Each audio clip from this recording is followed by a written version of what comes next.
जिन्होंने बहुत मैं कहूँ सारगर्भित, और उन्होंने कोई भाषण नहीं दिया यार, केवल हमसे बात करी।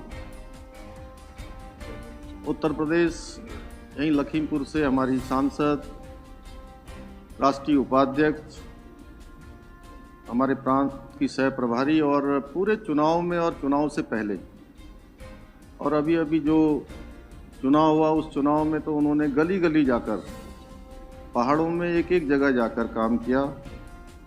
आदरणीय रेखा वर्मा जी, और हमारे जो केवल और केवल संगठन का ही काम करते हैं और संगठन के बारे में ही सोचते हैं, और लगातार हमेशा प्रवास में रहते हैं हमारे संगठन मंत्री आदरणीय अजय जी, और मंच के सामने हमारे पूर्व मुख्यमंत्री, मेरे बड़े भाई।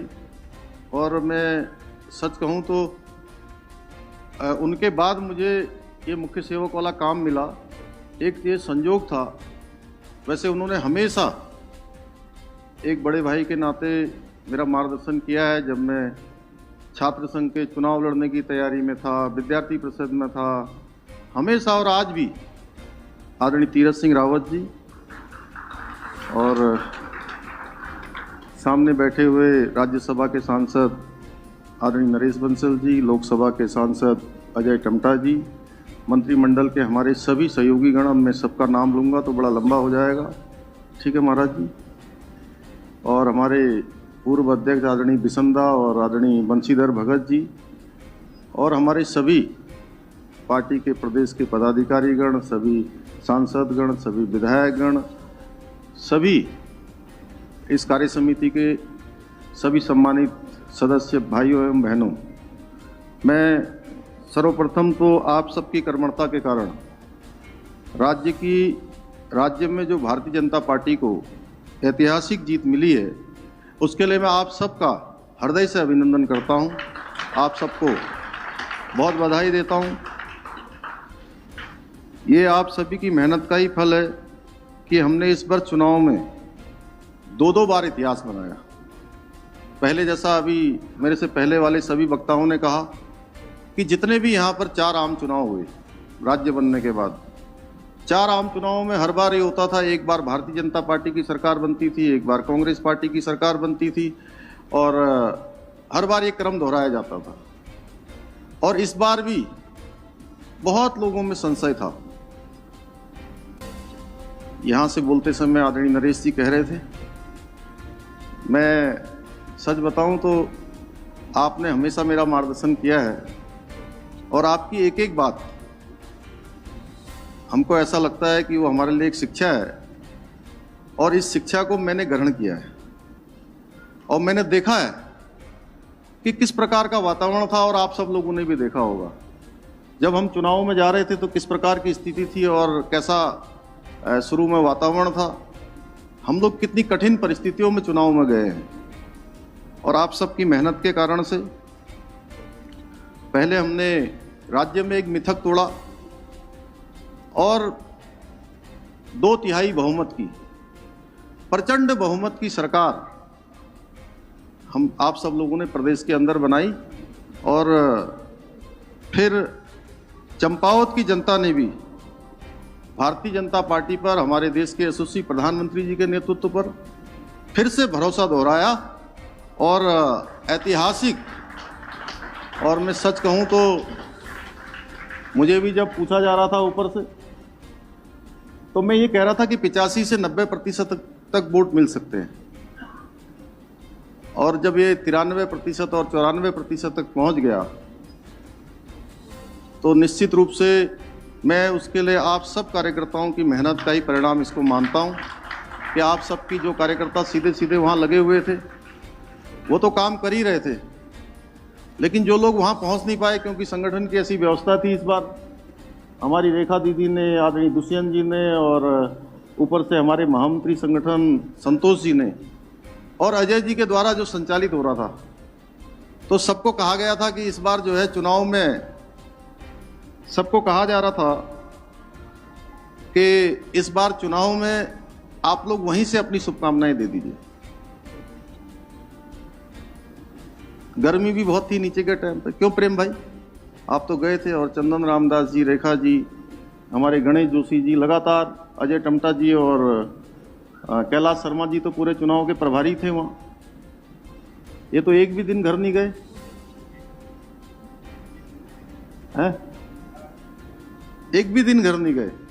और बहुत गर्मी थी, मैं देख रहा था जैसे ही मैं यहाँ उतरता था सौरभ जी, तो पूरी भीड़ लग जाती थी। वहीं से खटीमा में उतारना पड़ता था हेलीकॉप्टर, या कभी मैं रोड से जाता था तो वो राम सिंह कैड़ा जी कह रहे होंगे, ये जो हमारे वहाँ पर धूरा अमोड़ी मंडल के प्रभारी के नाते एक काम कर रहे थे। बगल में हमारे मोहनदा है, ये हमारे तल्ला देश में मंच तामली वाले क्षेत्र में, और बनबसा के इधर वाले क्षेत्र में हमारे फकीर राम जी फकीरदा, ये सब एक से एक लगे हुए थे।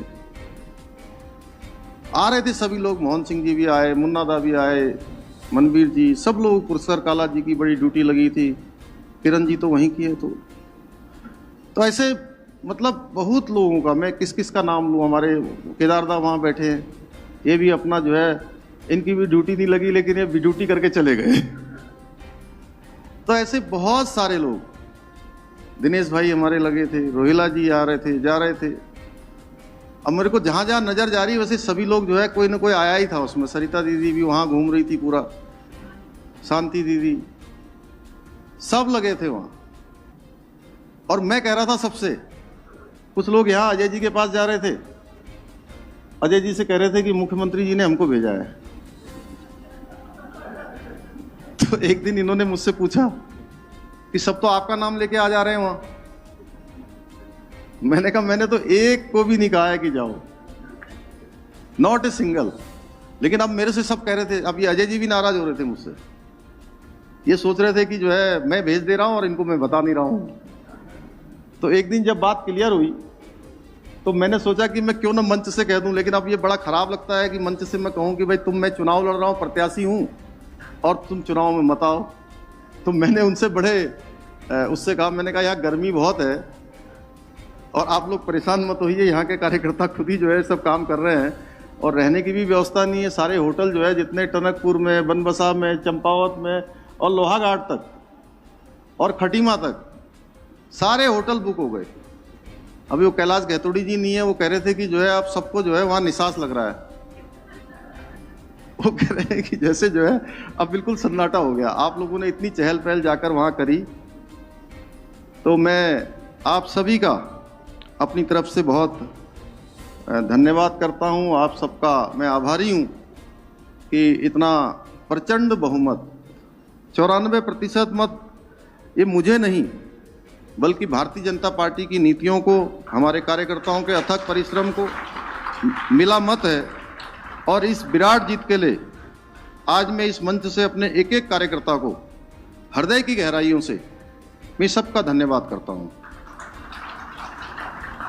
हमारी ये विजय इस बात की साक्षी है कि सामान्य कार्यकर्ता का तप और त्याग किसी भी दल की आत्मा होती है। जैसा अजय जी ने बताया, रेखा जी ने बताया, आदरणीय दुष्यंत गौतम जी ने बताया, हमारे प्रदेश अध्यक्ष जी ने बताया, और भी लोगों ने, सबने बताया कि एक एक कार्यकर्ताओं ने किस किस योजना से वहां पर काम किया है। किसी भी दिन भी उसमें गलतफहमी में काम नहीं किया कि हम तो चुनाव जीत रहे हैं। और जब हमारा कार्यकर्ता कोई चीज ठान लेता है तो कुछ भी काम उसके लिए असंभव नहीं है, कोई काम असंभव नहीं है। भारतीय जनता पार्टी का मूल आधार ही भारतीयता की प्रेरणा के साथ साथ जन सेवा करना भी है। और मुझे गर्व है कि मैं एक ऐसे आदर्शवादी और राष्ट्रवादी दल का सदस्य हूं। संगठन का अर्थ है सबको साथ लेकर चलना, सबका समन्वय करना, सबके साथ सुख में दुख में सब में खड़ा होना।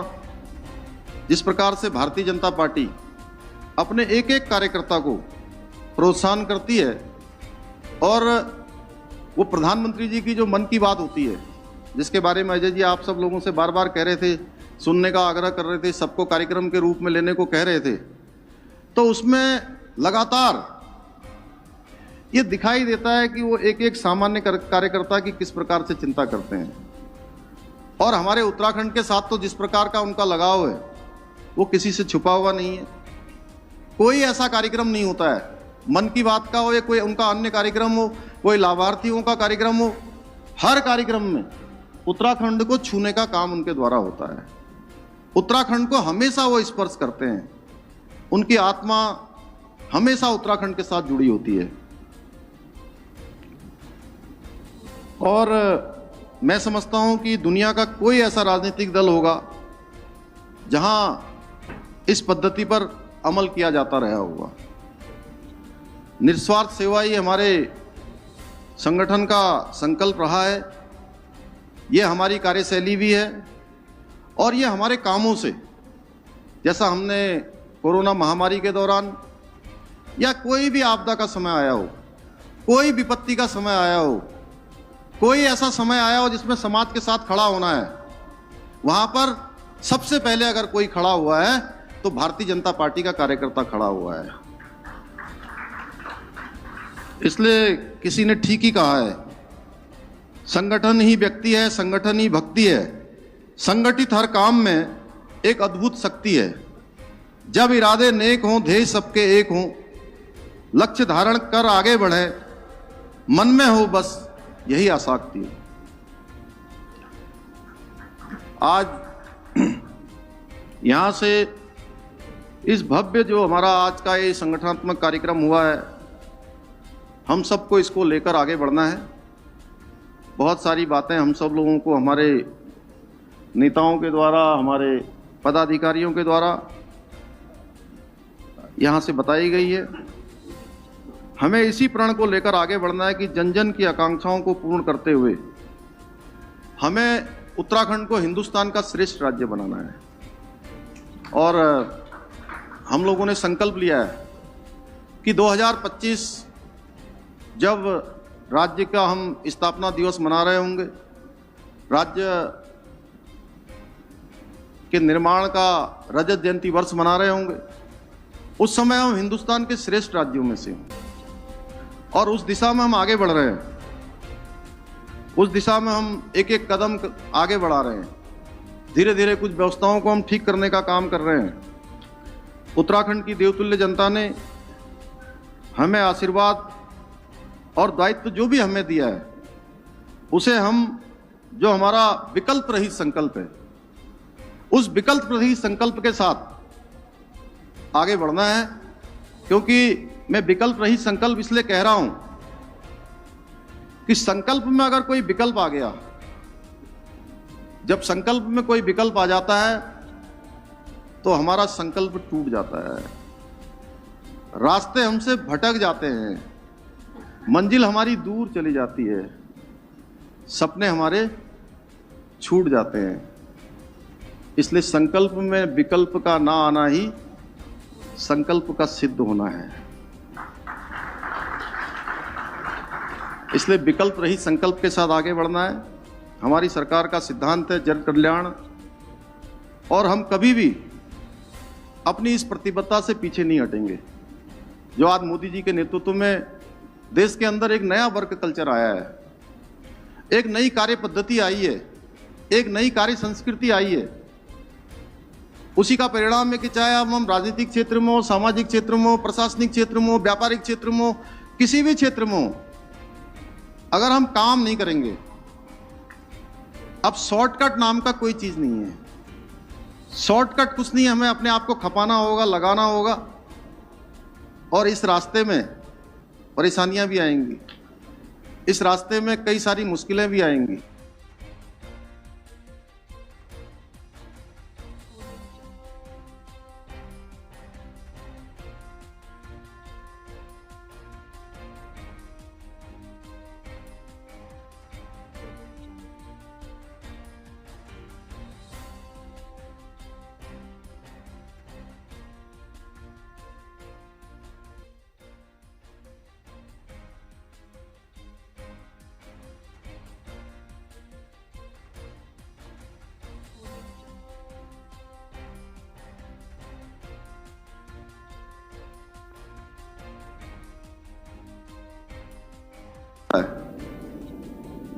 और मैं पीछे की कुर्सी में जाके बैठ गया, सबसे मुझे पता ही नहीं था क्या होने वाला है।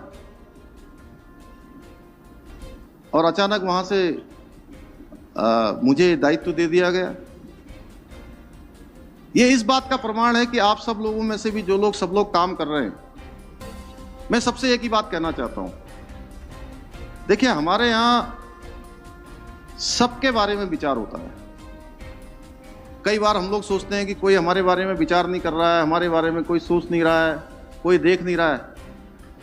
ये जो जिले में काम करते हैं उनको जैसे आप सब लोग देखते रहते हैं ना, प्रदेश वाले लोग, वैसे ही जो प्रदेश में काम करते हैं उसको वहां ऊपर बैठे हुए लोग देखते हैं। और हमारे यहाँ अपने बारे में कोई तय नहीं करता कि मैं क्या बनने वाला हूं, मैं कहां जाने वाला हूं। हमारे यहाँ सब बैठे हुए एक से एक गुणी हैं।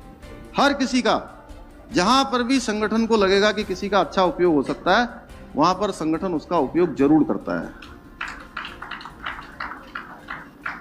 हमारे लिए सत्ता जनसेवा का एक माध्यम है और मैं अपने आप को सौभाग्यशाली मानता हूं कि आप सभी की शुभकामनाओं से मुझे मुख्य सेवक का दायित्व मिला है।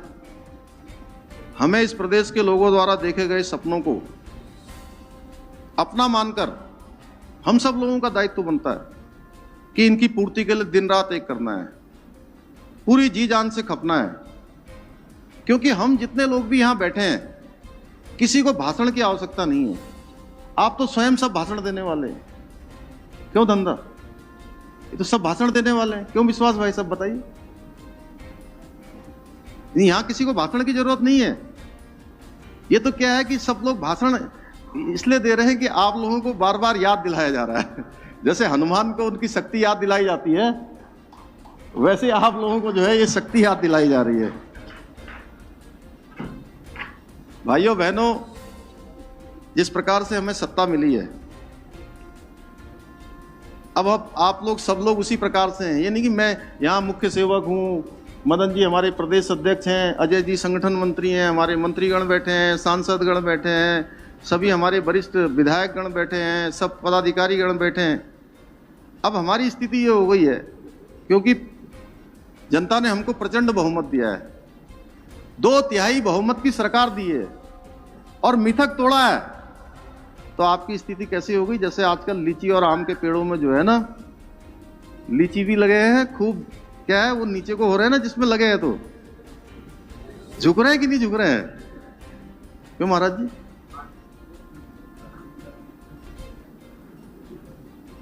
तो वो भाल जो फलों के जो भार हैं उससे झुक जाते हैं ना सब। तो बस आप सबकी स्थिति भी वैसी है।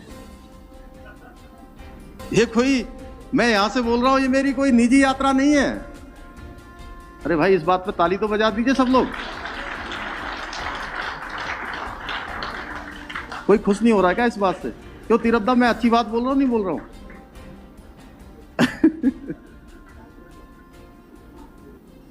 मैंने इसलिए पूछा केवल तीरथ जी से कि तीरथ जी हमारे बड़े भाई है। मैंने पहले ही कहा, आप लोगों को सबको बता दिया। और मैं एक बार नहीं, ये मुझे बार बार कहते हुए अच्छा लगता है भाई साहब।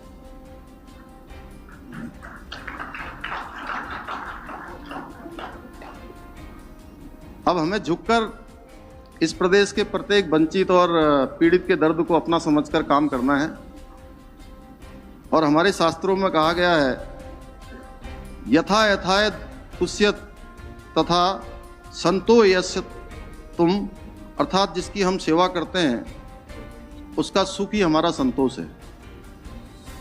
अतः हमें एक क्षण भी रुके बिना उत्तराखंड निर्माण के लिए अपने प्राणों की आहुति देने वाले जो हमारे अमर शहीद हैं, जिन्होंने उत्तराखंड राज्य की प्राप्ति के लिए अपने प्राणों का शहादत दी, अपने प्राणों का बलिदान दिया, उनके सपनों के अनुरूप उत्तराखंड राज्य का निर्माण करना है।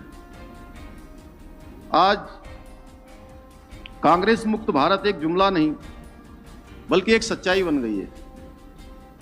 जहां से भी कांग्रेस गई है, मैं अभी कल किसी से कह रहा था, कांग्रेस वाले क्या है कि सत्ता के पैरासाइट होते हैं। 5 साल इस बार सत्ता मिल जाती तो फिर 5 साल के लिए तैयार हो जाते। अब पैरासाइट को जब तक जो है पोषण मिलता रहता है तब तक वो जीवित रहते हैं। इस बार सत्ता चली गई और जहां से भी सत्ता गई है जिस राज्य में भी सत्ता गई कांग्रेस की, फिर वो 25 साल 30 साल जहां जहां भी आप देख लीजिए, यूपी देख लीजिए, बिहार देख लीजिए, अन्य राज्य देख लीजिए, वो वापस लौट के नहीं आए हैं। यहां भी कोई लौट के आने की उम्मीद नहीं है। और उसका उदाहरण मैं बता रहा हूं आपको। मैं कोई उसमें पार्टीबाजी की बात नहीं कर रहा हूं, और मैंने कहीं बोला भी नहीं। मैं हमेशा ये कहता था कि दूसरे दलों के लोगों ने भी मुझे अपनी सीट छोड़ने के लिए ऑफर किया, और ऐसे लोगों की संख्या 10 से कम नहीं थी। यहां बैठे हुए तो बहुत सारे लोगों ने कहा, उधर राम सिंह कैड़ा जी बैठे हैं, उन्होंने कहा कि साहब ये तो लिख के देके गए कि साहब मेरी विधानसभा भीमताल से लड़िए आप। चिट्ठी लिख कर गए, राष्ट्रीय अध्यक्ष जी के नाम मेरे को देके गए। हमारे मोहनदा है, इसमें उन्होंने जागेश्वर में जाके भी सबसे कह रहे थे कि इन्होंने हमारी बात नहीं मानी। चुनाव चल रहा था उस दौरान भी। फकीरदा कह रहे थे कि मैं भी सीट छोड़ देता, मैं छोड़ नहीं सकता। सरिता दीदी ने कहा मैं भी सीट छोड़ देती। मोहन सिंह बिष्ट जी ने, तमाम सब लोगों ने कहा। मैं सबका आभारी हूं। प्रमोद नैनवाल जी डॉक्टर हमारे यहाँ पर, इन्होंने कहा भाई साहब रानीखेत से आ जाइए। मैं आप लोगों का तो आभारी हूं, और आप लोगों का तो एक फर्ज भी था, कर्तव्य भी था कि आप लोग मेरे से कहते ही कहते। लेकिन उन लोगों ने भी कहा जो हमारी पार्टी में नहीं है, हमारे दल में नहीं है। वो इस बात का भी एक प्रमाण था कि उनके अंदर कितनी हताशा और कितनी निराशा है। सब कह रहे थे हम सीट खाली कर रहे हैं। भाइयों बहनों, लेकिन हमें अपने दल में रहते हुए, अधिक ओवर कॉन्फिडेंस में न जाते हुए, और अपने को साधते हुए, अपने को निखारते हुए, हम जितना कर सकते हैं हमें उस क्षेत्र में आगे बढ़ना चाहिए। और कांग्रेस की जो सबसे बड़ी भूल है वो है वो जनता को कमजोर और खुद को ताकतवर समझते हैं। लेकिन जनता ने बता दिया कि असली ताकत उसके हाथ में नहीं है। असली ताकत कांग्रेस के हाथ में नहीं है, बल्कि जनता के हाथ में है। वो इस बात का प्रत्यक्ष हमारा जो परिणाम आए हैं, चाहे वो आम चुनाव के परिणाम आए हैं या अभी चंपावत के परिणाम आए, इस पार्टी ने परिवार के लिए देश तक को दांव पर लगाने पर काम किया है हमेशा, और हमेशा देश के साथ समझौतों पर समझौते किए हैं। एक कांग्रेस पार्टी है जो कई बार कहते हैं कि मोदी जी ने, अरे मोदी जी के इन 8 सालों के कार्यकाल में तो भारत जो है पूरी दुनिया के अंदर भारत का मान सम्मान और स्वाभिमान बढ़ा है। और 55 सालों तक एक पार्टी का शासन रहा है इस देश के अंदर, और उसमें से भी एक परिवार का शासन रहा है। और देश के अंदर जो गरीबी हटाने की बात करते थे, गरीबी कभी नहीं हटी। जिन गरीबों की गरीबी हटाने की बात करते थे वो गरीबी हटते चले गए। भारतीय जनता पार्टी की विचारधारा, कांग्रेस की देश विरोधी जो विचारधारा है, उसके बिल्कुल उलट है। और मोदी जी के नेतृत्व में जो भी काम हुए हैं, वो सारे के सारे काम, पहले जो योजनाएं बनती थी एक वर्ग विशेष के लिए बनती थी, कुछ लोगों के लिए बनती थी। आज जितनी भी योजनाएं बनती हैं वो गरीबों के लिए बनती हैं। आप देखिए, चाहे आज प्रधानमंत्री आवास योजना में लोगों को घर मिल रहे हैं, उज्ज्वला योजना से लोगों के पता नहीं कितने घरों का, 8-9 करोड़ लोगों के घरों का जो है आंसू पोंछने का काम हुआ है, धुआं हटाने का काम हुआ है।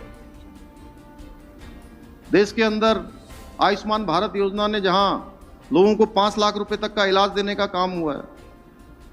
मोदी जी के नेतृत्व में आम जनमानस से समझ चुका है भाजपा सरकार का मतलब है राष्ट्र निर्माण के लिए उचित निर्णय, सही नीति और स्पष्ट नियत।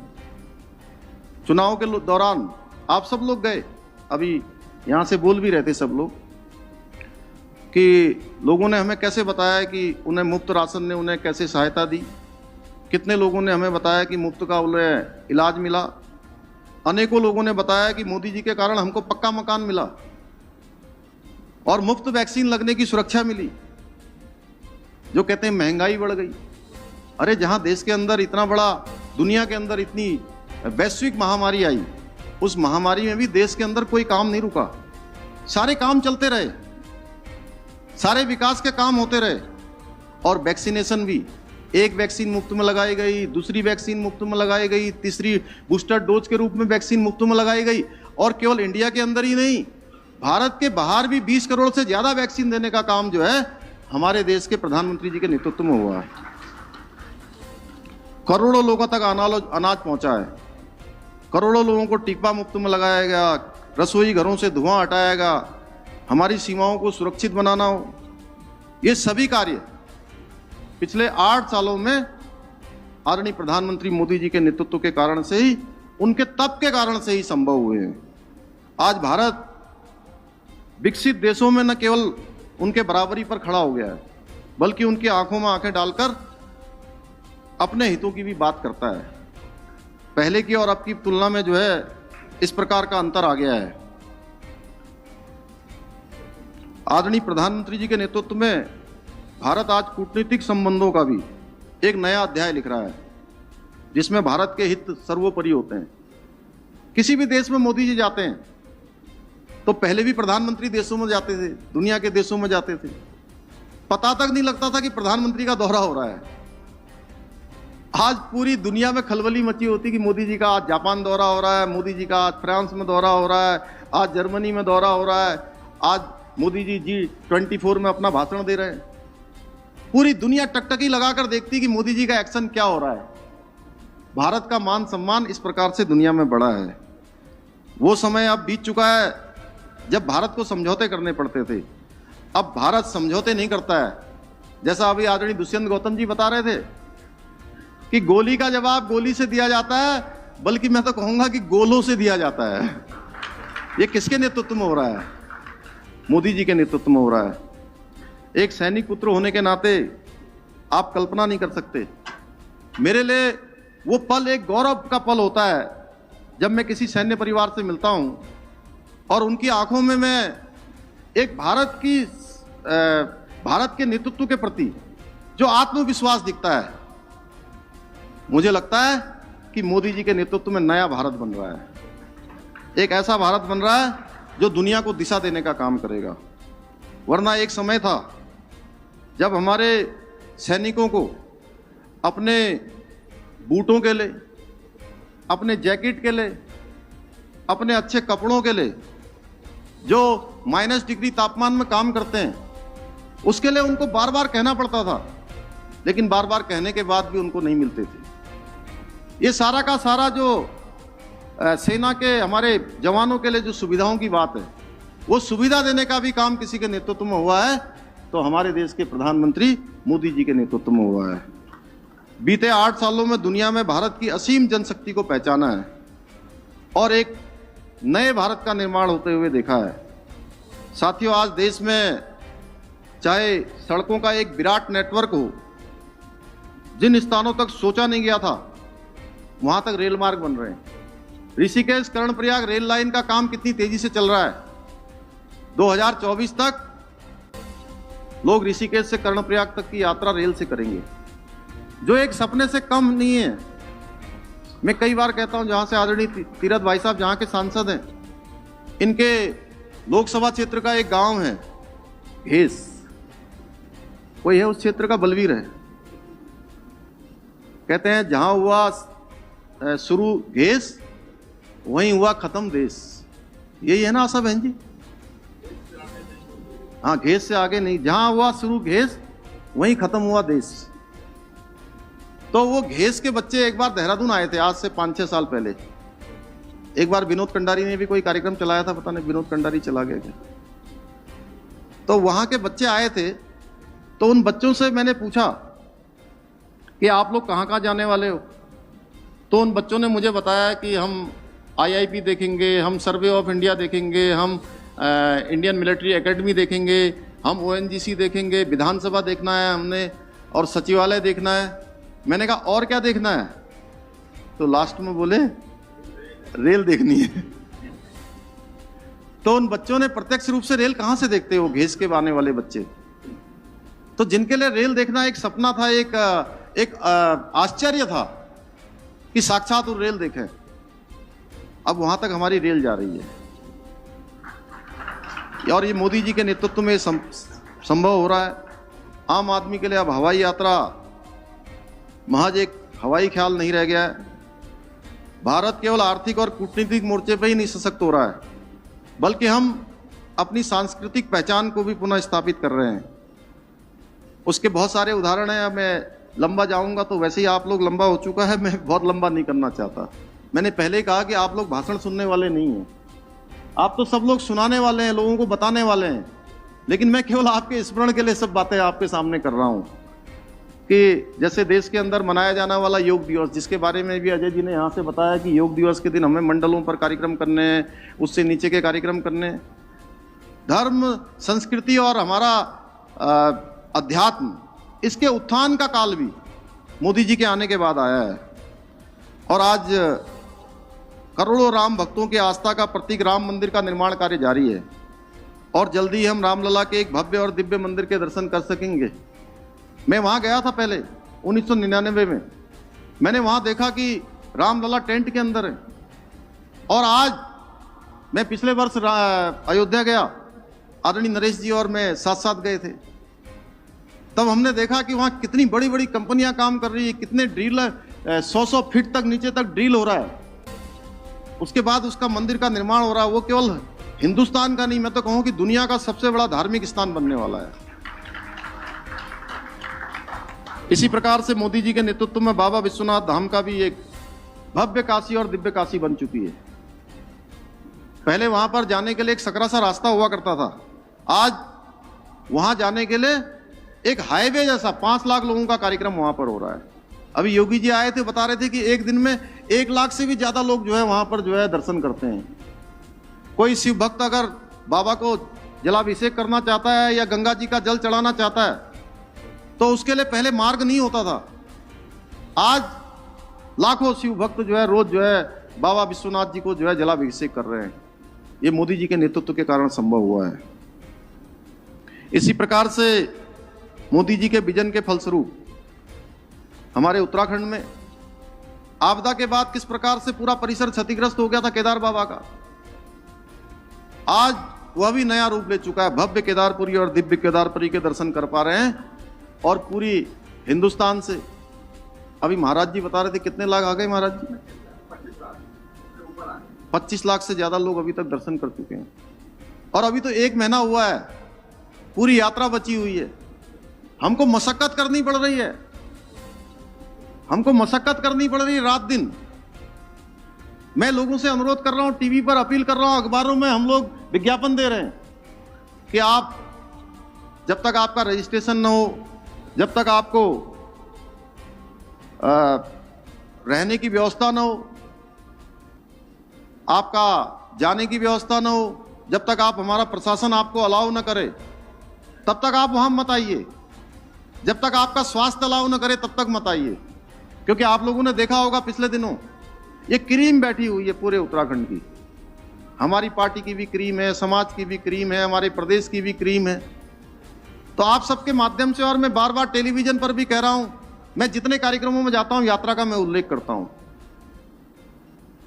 माननीय प्रधानमंत्री जी ने बाबा केदार के प्रांगण से 5 नवंबर 2021 को उन्होंने कहा था कि ये आने वाला जो दशक है, ये 21वीं सदी का तीसरा दशक, ये उत्तराखंड का दशक होगा। और उसकी शुरुआत हो गई है, उसकी शुरुआत हो गई उन्होंने कहा। और अभी जहां चारों धामों में आज जो है बिल्कुल कई गुना ज्यादा यात्री आ रहे हैं। उसके साथ साथ मैं पिछले दिनों नैनीताल गया था, मैं अन्य स्थानों पर गया, वहां देखा कि मैंने पैर रखने तक को भी जगह नहीं है। आने वाला दशक सचमुच उत्तराखंड का दशक होने वाला है। आज बद्रीनाथ धाम को भी विकसित करने का काम हमारा चल रहा है। 250 करोड़ रुपए की योजना वहां भी हमारी स्वीकृत हो गई है, उस पर भी बहुत तेजी से काम शुरू हो गया है। और दूसरी ओर मानस खंड कॉरिडोर, जो हमने अपने संकल्प के रूप में लिया है कि मानस खंड कॉरिडोर, हम इस पर भी शीघ्र ही कार्य प्रारंभ करेंगे। इसका प्रस्ताव भी हमने भारत सरकार को भेज दिया है, उस पर भी यहां पर तेजी से काम चल रहा है। आदरणीय प्रधानमंत्री जी की प्रेरणा से हमने राज्य में अपने दृष्टि पत्र पर तेजी से काम करना शुरू कर दिया है। सरकार बनने के पहले दिन ही मदन कौशिक जी और अजय जी हमारे पास आए थे और पूरी सरकार को इन्होंने वैसे तो हमें याद ही था, लेकिन ये स्मरण करवाने आए थे कि ये पार्टी का दृष्टि पत्र है, इस पर काम करना है और उस पर हम तेजी से काम कर रहे हैं। वो केवल हमारा दृष्टि पत्र, केवल घोषणा पत्र नहीं है, वो हमारा संकल्प पत्र है। उस संकल्प पत्र को हम धरातल पर उतारेंगे और इसकी हमने शुरुआत कर दी है। पहली मीटिंग में हमने, जैसे आप सब लोग पहले से कहते थे, रामलला हम आएंगे, मंदिर वहीं बनाएंगे, कश्मीर के अंदर हम धारा 370 समाप्त करेंगे, 3 तलाक वाला कानून लाएंगे, ऐसे तमाम मुद्दे जो हम कहते थे वो मोदी जी के नेतृत्व में सब हो गए। 370 भी समाप्त हो गई, रामलला का मंदिर भी बन गया, 3 तलाक वाला कानून भी आ गया। देश के अंदर जो है, एक बात और हम कहते थे कि समान नागरिक संहिता का कानून भी आना चाहिए, समान नागरिक संहिता का कानून आना चाहिए और उसकी शुरुआत हमने कर दी है। हमने चुनाव से पहले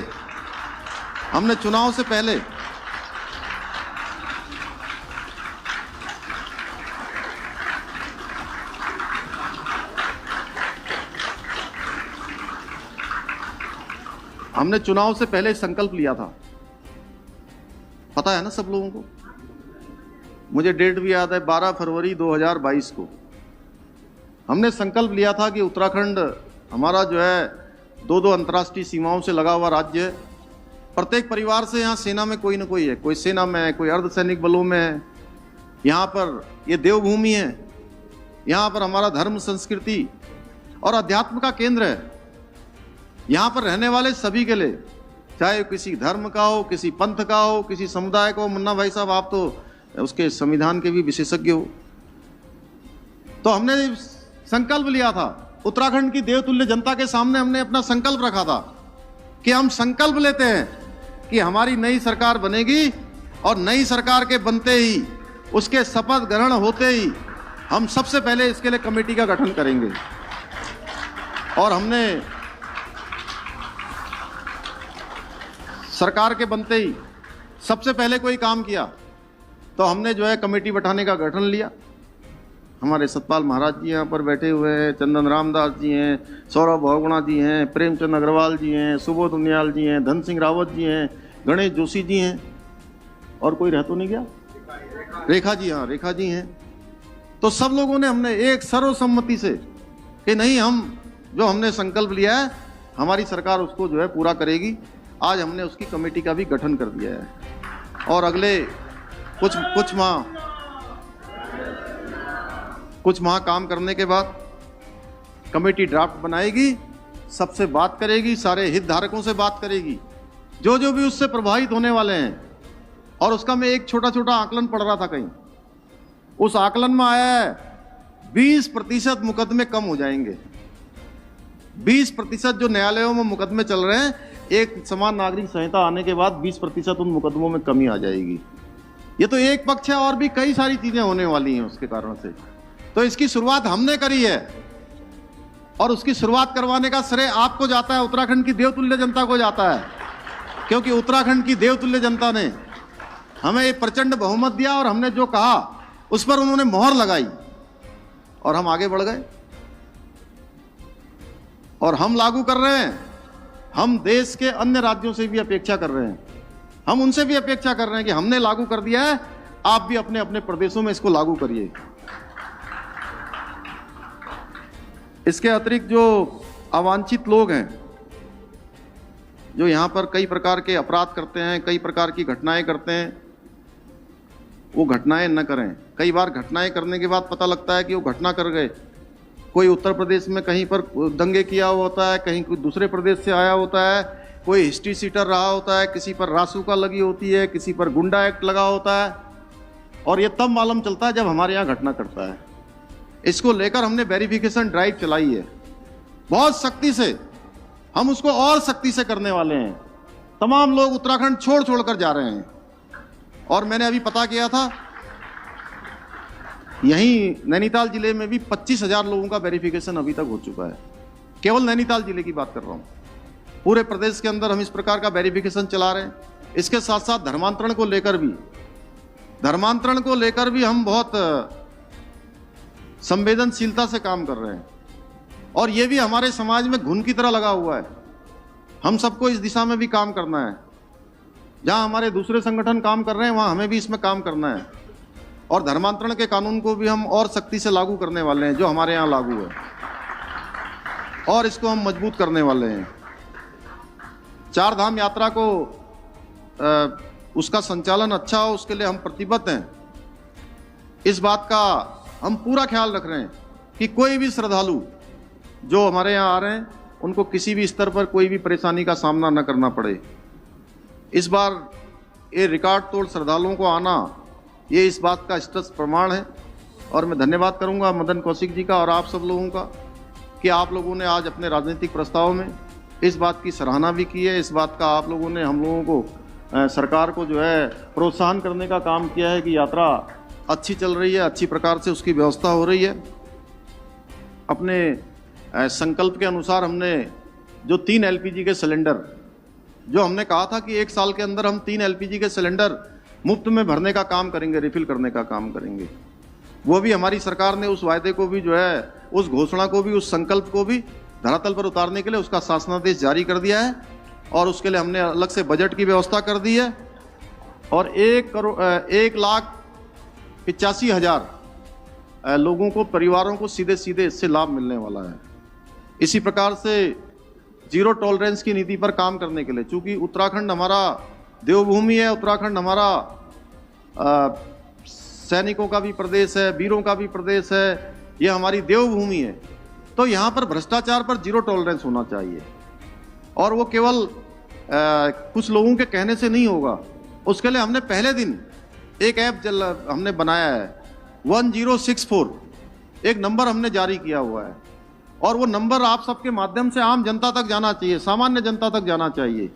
और उसके कारण से किसी की पहचान बताई नहीं जाएगी कि किसी ने 1064 में फ़ोन किया है तो उसकी पहचान बताई जाएगी कि उसने किसी की शिकायत की है। उसके माध्यम से हमने कई सारे लोगों पर कार्रवाई भी हुई है। जो भ्रष्टाचार के मामले आए हैं उस पर यथासंभव जो कार्रवाई हो सकती तत्काल हो रही है। कई सारे मामले अभी सर्विलांस में हैं। भाइयों बहनों, हमारी सरकार जनता के किए हुए हर वायदे को पूरा करने के लिए दृढ़ संकल्पित है और हम इस दिशा में निरंतर आगे बढ़ रहे हैं। चाहे कोविड काल में स्वास्थ्य के क्षेत्र में दिया गया हमारे लिए 205 करोड़ रुपए का पैकेज हो, या निःशुल्क जांच योजना के माध्यम से हमारे यहाँ स्वास्थ्य विभाग ने 207 प्रकार की जांचें उसको मुफ्त में करने की हमने व्यवस्था की है। जहाँ एक तरफ हमारा माननीय प्रधानमंत्री जी के नेतृत्व में एम्स ऋषिकेश का संचालन चल रहा है, जहाँ पर हजारों लोगों की OPD हो रही है, वहीं दूसरी तरफ यहीं कुमाऊं मंडल के लिए हमारे उधम सिंह नगर में ही एम्स का भी शिलान्यास हो चुका है। शिक्षा हो, खेल हो, महिला सशक्तिकरण हो, आशा हो, ग्राम पंचायत सहित अन्य कर्मचारियों का मानदेय बढ़ाना हो, सैनिकों का, स्वतंत्रता सेनानियों का पेंशन बढ़ाना हो, ये सभी कार्य इस बात के प्रमाण हैं कि हमारी सरकार अंत्योदय के अपने लक्ष्य के पाने के लिए पूरी तरह से गंभीर है। मैं ईश्वर से प्रार्थना करता हूं कि मुझे आपका स्नेह हमेशा यूं ही मिलता रहेगा और हम सब मिलकर उत्कृष्ट उत्तराखंड का निर्माण करेंगे, उत्कृष्ट और आदर्श उत्तराखंड बनाएंगे। साथियों, मैं अपने हाल के निजी अनुभवों के आधार पर आप सबसे यही कहना चाहूंगा कि हौसलों के तर्कस में कोशिशों का वो तीर जिंदा रखो।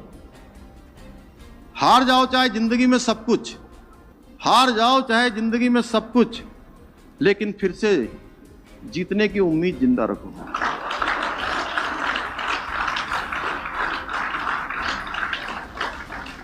आप सबका मैं हृदय की गहराइयों से बहुत धन्यवाद करता हूं।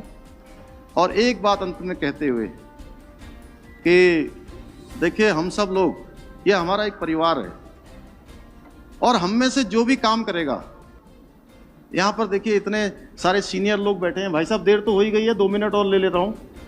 मैं दुष्यंत भाई साहब से थोड़ा सा वो कर रहा हूँ, रेखा दीदी थोड़ा सा। अब देखिए यहाँ पर इतने सीनियर लोग बैठे हैं। हमारे बंशीधर भगत जी हमारे गार्जियन हैं यहाँ पर, महाराज जी हमारे गार्जियन, नरेश जी यहाँ पर बैठे हैं, प्रेमदा हमारे, खैर हम तो साथी थोड़ा सीनियर ही हैं हमारे सब लोग, मैं तो सबसे छोटा हूँ। बिशनदा हमारे वहाँ पर हैं,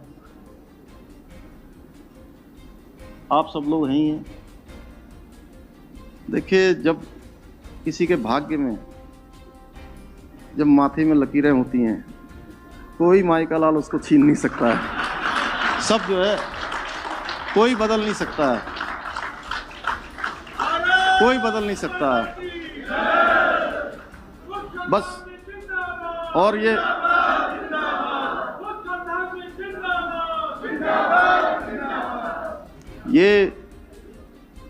आप देख लीजिए कैसे कैसे घटित होता है, भगवान का चक्र चलता है। अब ये हमारा परिवार है, सबका भाग्य तय है। हम लोगों को एक दूसरे से प्रेम रखना है। ये हमारा ऐसा परिवार है कि अरे भाई हम ही लोग तो हैं, एक दूसरे के सुख में खड़े होंगे, दुख में खड़े होंगे।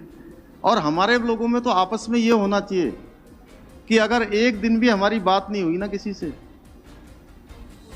तो हमारे यहाँ कहते हैं उदास लगना ना, ऐसा होना चाहिए कि आज क्या छूट गया, क्या रह गया। और बाकी जो देखिए काम जो करता है उसको किसी को बताने की आवश्यकता नहीं है, किसी को कुछ नहीं बताना है कि मैं काम कर रहा हूं। जो काम करने वाला है उसका काम अपने आप दिखेगा। हर किसी का काम बोलता है, अपने आप बोलने से कुछ नहीं होगा। और जैसे पानी है ना, आप लोगों में से कोई, अब तो सुस्ती मेरे ख्याल से मेरे बोलने के बाद खत्म हो गई, खत्म हो गई ना। आप लोग सोच रहे होंगे मैं कितनी जल्दी भाषण खत्म कर दूं, यही सोच रहे हैं क्या? पानी है, चलता रहता है। देखिए चलता रहता है, चलता रहता है। जो पानी चलता है, सौरभ क्या बात है, खुश हो रहे हो नहीं हो रहे हो? अब ऐसे भाषण कम ही सुने होंगे, तुम भी सोच रहे होगे कि जो है पुष्कर भाई जो है ये आज क्या क्या बोल रहे हैं, कहाँ से क्या आ गया इनके दिमाग में।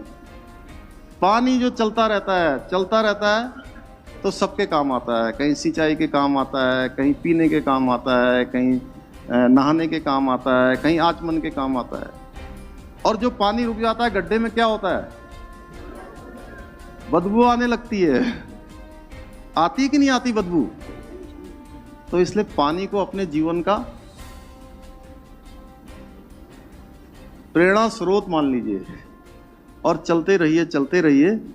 हैं, चलते रहेंगे तो मान भी मिलेगा, सम्मान भी मिलेगा, हैं, पद भी मिलेगी, प्रतिष्ठा भी मिलेगी, पहचान भी मिलेगी। तो मैं आप सबका पुनः एक बार सबका स्वागत करते हुए सब उत्साह के साथ, और हमने अजय जी ने, मदन जी ने, आदरणीय दुष्यंत जी ने, रेखा जी ने, सब लोगों ने तय किया है, सभी कार्यकर्ताओं को कुछ न कुछ किसी न किसी दिशा में काम मिलेगा, सबको काम मिलेगा। जहां भी होगा, किसी को संगठन का मिलेगा, किसी को कहीं और का मिलेगा, सब लोग काम पर लगेंगे, सब काम पर लगेंगे। तो मैं आप सबका पुनः स्वागत, और इस बम्पर जीत के लिए, प्रचंड बहुमत के लिए, जो हमें 2/3 बहुमत मिला है, और साथ में चंपावत की भी जो जीत मिली है, जो एक रिकॉर्ड आप सब लोगों ने बनाया है, इसके लिए मैं आप सबका अभिनंदन करते हुए अपनी वाणी को विराम देता हूं। बहुत बहुत धन्यवाद। जय हिंद, जय भारत, जय उत्तराखंड। भारत माता की, भारत माता की, भारत माता की।